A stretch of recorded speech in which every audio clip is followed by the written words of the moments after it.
Welcome back, listeners, to Sandman Stories Presents, a folklore podcast where I read you to sleep or until the next story. I'm your host, Dustin. Today we are back in the book of Japanese folklore written down by Theodora Ozaki. In this story, we have a wonderful daughter and parents.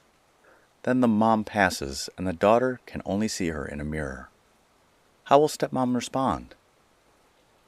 And this one has echoes of the mirror tale from Korea, just to let you know. Okay, let's begin. The Mirror of Matsuyama, a story of old Japan.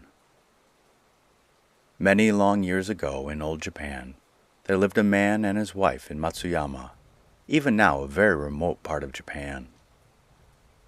When this story begins, they had been married for some years and were blessed with a daughter. She was the joy and pride of both their lives, and counted on her to provide happiness in their old age. There were so many golden days to be remembered from her childhood. The visit to the temple when she was just 30 days old, her proud mother carrying her robed in a ceremonial kimono, to be put under the watch of the family's household god. And perhaps the most important occasion of all, on her 3rd birthday, when her first obi of scarlet and gold was tied around her waist, a sign that she had crossed into girlhood and left infancy behind. Now that she was 7 years of age, and had learned to talk and to wait upon her parents, there could not be found a happier little family in the entire island empire. One day, there was a lot of excitement at home, for the father had been called to the capital on business. In the age of trains, it is difficult to realize what a journey like from Matsuyama to Kyoto meant, so the wife was very anxious preparing her husband for the long journey. All ready at last, the husband stood on the porch with his family around him. "Do not be anxious, I will come back soon," said the man. "While I am away, take care of everything, and especially our little daughter." "Yes, we shall be all right, but you must take care of yourself and delay not a day in coming back to us," said the wife, while the tears fell like rain from her eyes. The little girl was the only one to smile, for she was ignorant of the sorrow of parting, and did not know that going to the capital was all different from walking to the next village, which her father did very often. She ran to his side and caught hold of his sleeve to keep him a moment. "Father, I will be very good when I am waiting for you to come back, so please bring me a present." As the father turned to take a last look at his weeping wife, he felt himself being pulled back, but he knew that he must go, for the call was imperative. With great effort he stopped thinking, and turning away, he quickly went down the little path and out through the gate. His wife ran as far as the gate, and watched him as he went down the road till he was lost in the haze of the distance, and all she could see was his quaint peaked hat, and at last that vanished too. "Now father has gone, you and I must take care of everything until he comes back," said the mother, as she made her way back into the house. "Yes, I will be very good," said the child, nodding her head. "And when father comes home, please tell him how good I have been, and then perhaps he will give me a present." "Father is sure to bring you something that you want very much. I know, for I asked him to bring you a doll. You must think of father every day and pray for a safe journey till he comes back." "Oh yes, when he comes home again, I will be so happy," said the child. Then she set to work to make the winter clothes for the 3 of them. She set up her simple wooden spinning wheel and spun the thread before she began to weave the stuff. And so the mother kept busy while her husband was away. While the time was thus slipping quickly by in a quiet home, the husband finished his business and returned. The man was nearly unrecognizable. He had traveled day after day, exposed to the all weather, and was sunburnt to a bronze. But his wife and child knew him at a glance, and flew to meet him from either side. The couple celebrated for a long time. As soon as they had sat down, the father opened a bamboo basket that he had brought with him, and took out a lacquer box full of cakes. "Here," he said to the little girl, "is a present for you. It is a prize for taking care of mother and the house so well while I was away." "Thank you," said the child as she bowed her head to the ground, and then put out her hand, just like a little maple leaf, with its eager widespread fingers to take the box, which, coming from the capital, was prettier than anything she had ever seen. No words can tell how delighted the little girl was. Again, the husband dove into the basket, and this time brought out a square wooden box, and handing it to his wife, he said, "And this is for you." The wife took out the box, and opening it carefully, took out a metal disc with a handle attached. One side was bright and shining like a crystal, and the other was covered with raised figures of pine trees and storks. Never had she seen such a thing in her life, for she had been born and bred in the rural province of Ichigo. She gazed into the shining disc, and looking up with surprise and wonder pictured on her face, she said, "I see somebody looking at me. In this round thing, what did you give me?" The husband laughed and said, "Why, it is your own face that you see. And whoever looks into its clear surface can see themselves. Although there are none to be found out here, yet they have been in use in the capital since ancient times." The mirror is considered a very necessary requisite for a woman to possess. There is an old proverb that says, "As the sword is the soul of the samurai, so is the mirror the soul of a woman."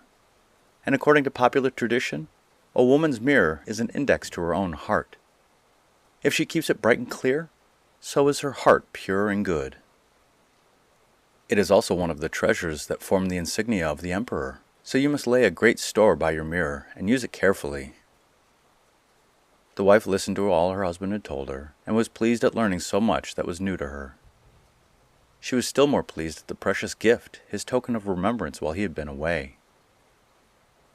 "If the mirror represents my soul, I shall cherish it, and I will never use it carelessly." Saying so, she lifted it up to her forehead, in grateful acknowledgment of the gift, and then put it in its box and put it away.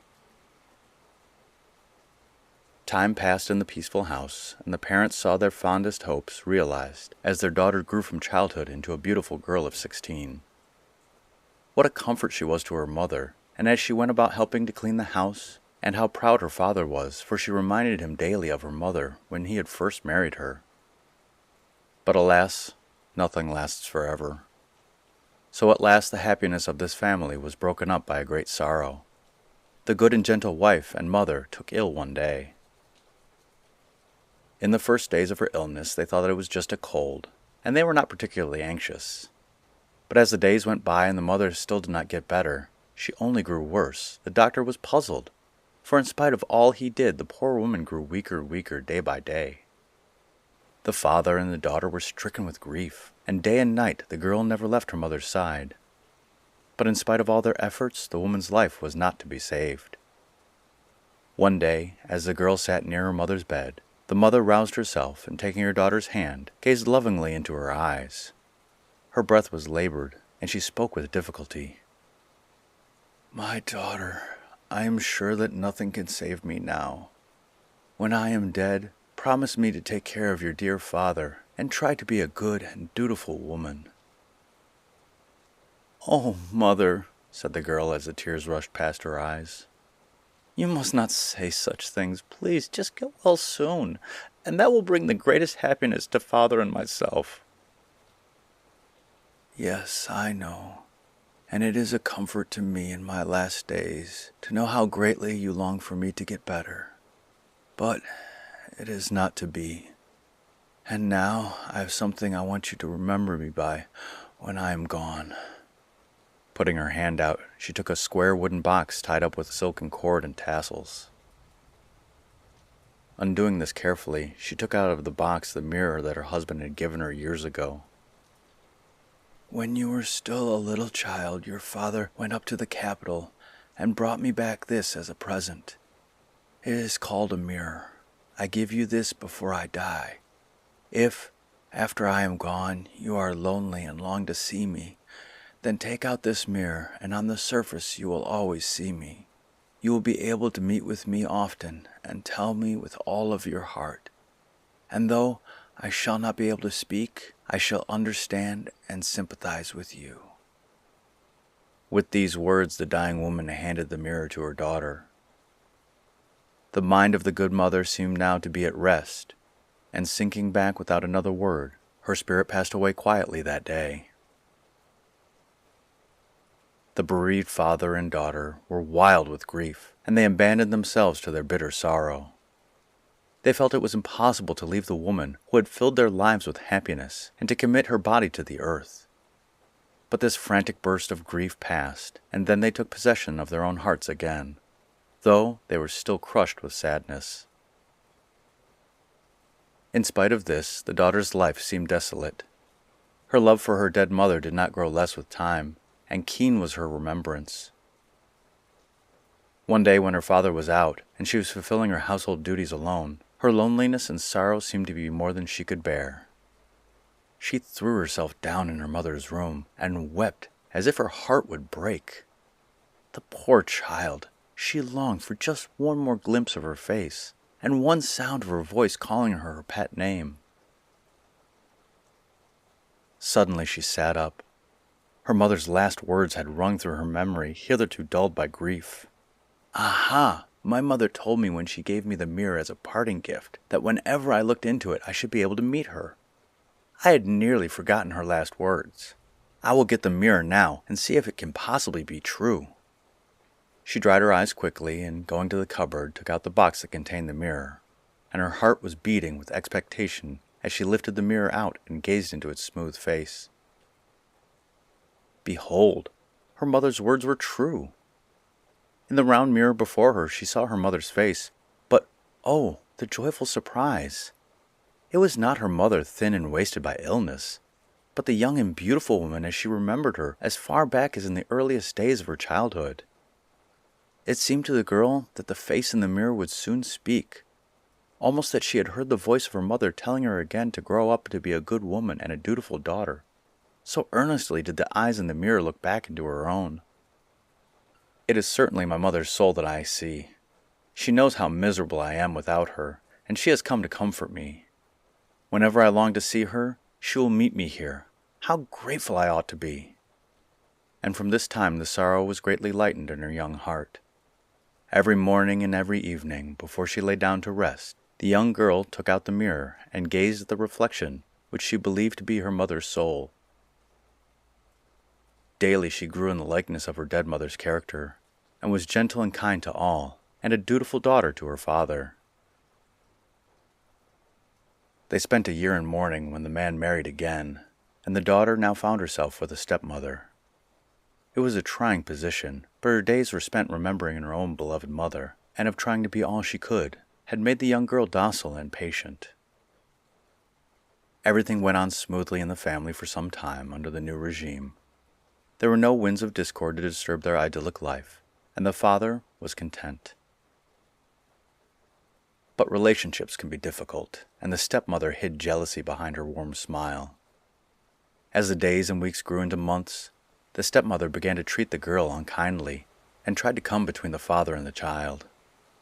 Sometimes she went to her husband and complained of her stepdaughter's behavior, but the father took no notice of her ill-natured complaints. Instead of lessening his affection for his daughter, as the woman had desired, her grumblings only made him think of her more.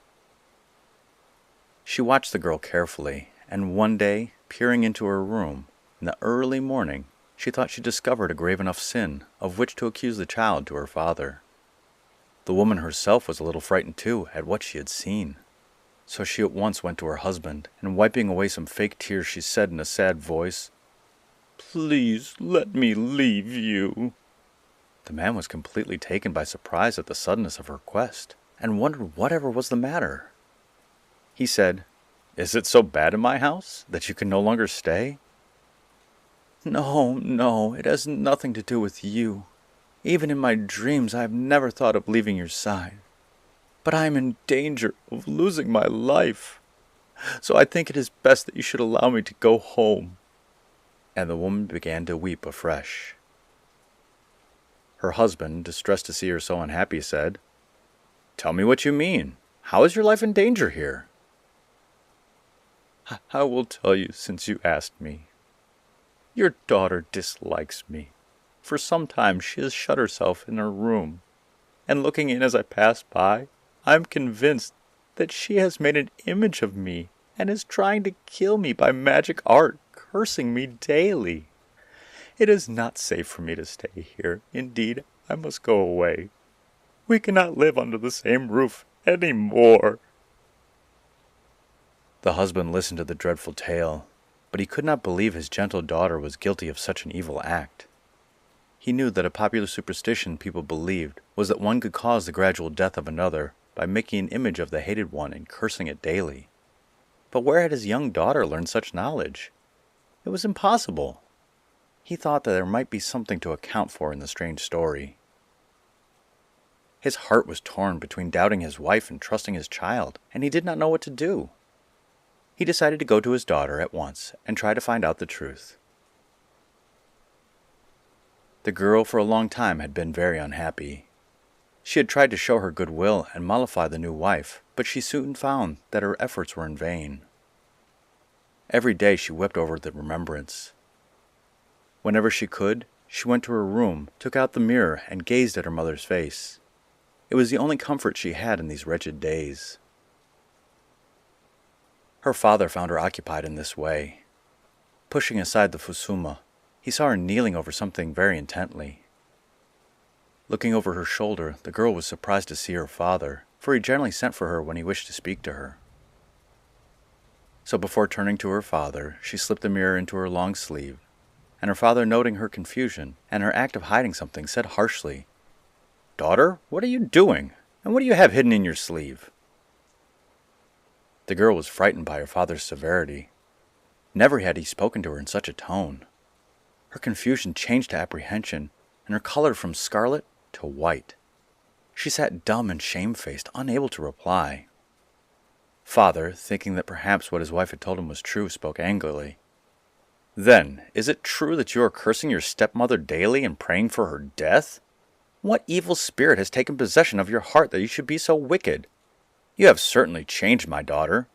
What has made you so disobedient and unfaithful?" And the father's eyes suddenly filled with tears, to think that he should have to talk to his daughter in this way. She did not know what he meant, but she saw that she must speak and clear herself somehow. She loved her father dearly and could not bear the idea of his anger. She put out her hand on his knee. "Father, father, do not say such dreadful things to me. I am still your obedient child. However stupid I may be, I am never able to curse anyone who belongs to you, much less pray for the death of one you love.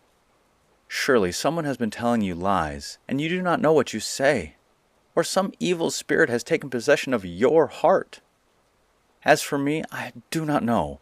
No, not so much as a dewdrop of the evil thing of which you accuse me." But the father remembered that she had hidden something away when he first entered the room, and even this protest did not satisfy him. He wished to clear up his doubts once and for all. "Then why are you always alone in your room these days? And tell me, what is it that you have hidden in your sleeve? Show it to me at once." Then the daughter saw that she must tell her father everything in order to clear herself. So she pulled the mirror out from her sleeve and laid it before him. She said, "This is what you saw me looking at." He said in great surprise, "Why, this is the mirror that I brought your mother as a gift when I went to the capital many years ago. And so you have kept it all this time? Now, why do you spend so much time in front of your mirror?" Then she told him of her mother's last words, and how she promised to meet her child whenever she looked into the glass. But still the father was surprised at his daughter's ignorance, in thinking that the reflection was that of her mother. "What do you mean?" he asked. "I do not understand how you can meet your lost mother by looking in this mirror." "It is indeed true," said the girl, "and if you don't believe what I say, look for yourself." And she placed the mirror before her. There, looking back from the smooth metal disc, was her own sweet face. She pointed to the reflection seriously. "Do you still doubt me?" she asked earnestly, looking up to his face. "How stupid I am! Finally I understand. Your face is like your mother's, and you have looked at the reflection of your own face all this time because it looks like your mother's. You are truly a faithful child. At first, it seems like a stupid thing you have done, but not really. How clever was it of her to tell you to do this? I am ashamed to think that for one instant I believed your suspicious stepmother's story and suspected you of evil, and came in here with the intention of scolding you severely, while all this time you have been so true and good. I beg you to forgive me." And here the father wept. He thought of how lonely the poor girl must have been, and of all that she must have suffered under her stepmother's treatment. The stepmother, anxious to know what would happen, had been standing outside the room. She had grown interested and had gradually pushed the sliding screen back till she could see all that went on. At this moment, she suddenly entered the room, and dropping to the mats, she bowed her head over her outspread hands before her stepdaughter. "I am ashamed! I am ashamed!" she exclaimed in broken tones. "I did not know what a filial child you were. Through no fault of yours, but with a stepmother's jealous heart, I have disliked you all the time. Hating you so much myself, it was but natural that I should think that you reciprocated the feeling, and thus when I saw you retire so often to your room, I followed you. And when I saw you gaze daily into the mirror for long intervals, I concluded that you had found out how I disliked you, and that you were out of revenge trying to take my life by magic art. As long as I live, I shall never forget the wrong I have done you in so misjudging you, and in causing your father to suspect you. From this day, I throw away my old and wicked heart, and in its place, I put in a new one, clean and full of repentance. I shall think of you as a child that I have borne myself. Therefore, please throw into the water all that has gone before, and give me, I beg of you, some of the filial love that you have hitherto given to your own lost mother." Thus did the unkind stepmother humble herself, and ask forgiveness of the girl she had wronged. Such was the sweetness of the girl's disposition, that she willingly forgave her stepmother, and never bore a moment's resentment or malice towards her afterwards. The father saw, by his wife's face, that she was truly sorry for her past, and was greatly relieved to see the terrible misunderstanding wiped out of remembrance by both the wrongdoer and the wronged. From this time on, the three lived together as happy as fish in water. No such trouble ever darkened the home again, and the young girl gradually forgot the year of unhappiness in the tender love and care that her stepmother now bestowed upon her. Her patience and goodness were rewarded at last. The end.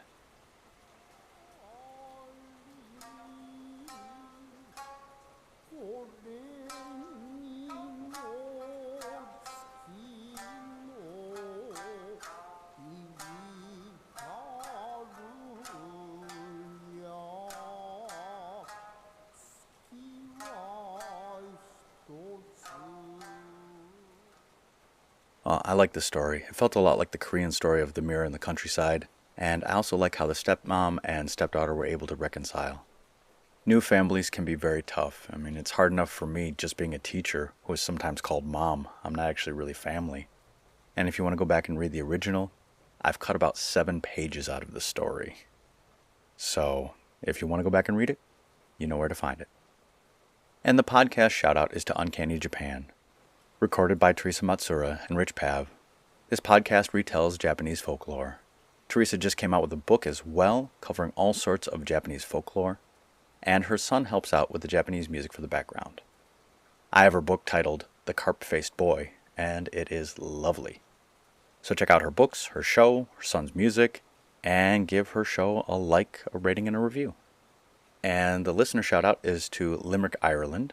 Called in Irish Gaelic the King's Island, this site had people since the early Neolithic. In 434, St. Patrick was supposed to have been there, and in 812, it seems to be the date that the Vikings landed.